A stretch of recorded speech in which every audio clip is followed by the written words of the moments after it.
शाम को तुम भी तुम्हारे घर भी आएंगे, तुम्हारे घर भी आएंगे, तुम्हारे घर भी आएंगे। बुला लो प्रेम से उनको, सिया को साथ लाएंगे। बुला लो राम को तुम भी तुम्हारे घर भी आएंगे।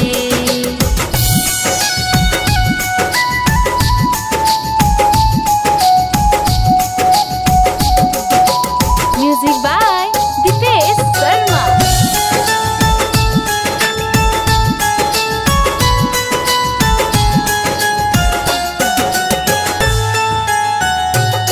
किया सबरी ने था सबर कि जब घर राम आएंगे। किया सबरी ने था सबर कि जब घर राम आएंगे। खिलाया प्रेम से उनको तो जूठे फल भी खाए थे। खिलाया प्रेम से उनको तो जूठे फल भी खाए थे। बुला लो राम को तुम भी तुम्हारे घर भी आएंगे। बुला लो राम को अपने, तुम्हारे घर भी आएंगे।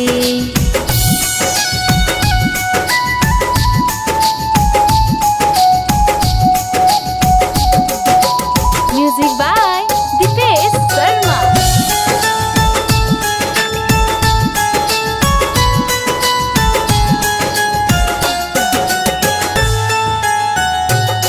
बनी पाथर की मूरत जो अहिल्या श्राप पाई थी। बनी पाथर की मूरत जो अहिल्या श्राप पाई थी। छुआया अपने पग प्रभु ने तो सुंदर तन वो पाई थी। छुआया अपने पग प्रभु ने तो सुंदर तन वो पाई थी।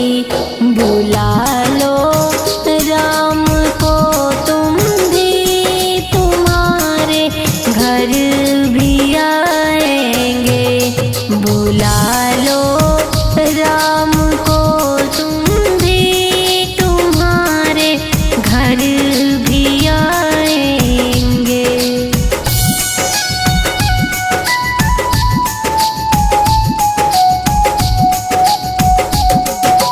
Music by Deepesh Sharma.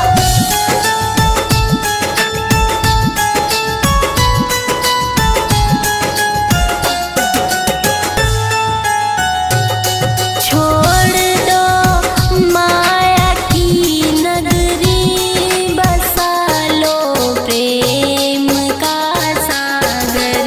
छोड़ दो माया की नगरी, बसा लो प्रेम का सागर। लगा लो मन को